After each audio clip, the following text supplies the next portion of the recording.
Mga ka-high-tech, paki-check nga nito. Sobrang bagal pa rin ba ng mga internet nyo sa bahay nyo, mga ka-high-tech? Baka maraming mga nakakonect. So ito yung part 3 ng Wi-Fi setup tutorial natin. So kung di nyo pa napanood yung mga previous tutorial ko, paki-check na lang. Baka makatulong to sa inyo, mga ka-high-tech.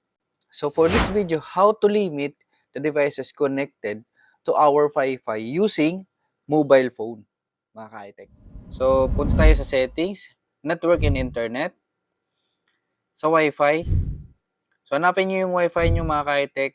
So connect kayo sa Wi-Fi nyo. Then sa settings niya, then scroll down, hanapin nyo sa baba yung sa network in details, hanapin nyo yung gateway. So yung gateway, i-copy nyo yung IP address na yan, yung 192.168.0.1. Punta kayo sa browser, i-type nyo yung 192.168.0.1. So yan yung lalabas, mga ka-high-tech. So I'm using the TP-Link Archer AX55 with up to 3,000 Mbps broadcast Wi-Fi speed. So mabilis itong klase ng Wi-Fi ko na to, mga ka-high-tech. So login kayo dito, mga ka-high-tech. So iba yung mga interface nyo, sigurado yun, iba-iba tayo ng Wi-Fi. So yan, mga ka-high-tech. Next, dito tayo sa gilid, hanapin natin yung advanced settings. Punta tayo sa network. Punta tayo dito sa may DHCP server. So dito sa DHCP server, so ito na, mga ka-high-tech, paano natin limitahan yung mga nakakonect sa atin. So napapansin niyo dito sa may DHCP server, itong IP address pool. Ibig sabihin, itong 192, tingnan nyo, mga ka-high-tech, yung last digit itong IP address na to, which is yung .2 and .253.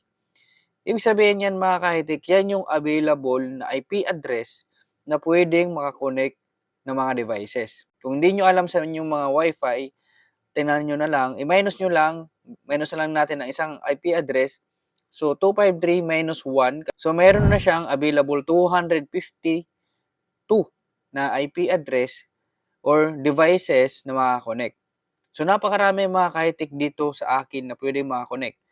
So, 252.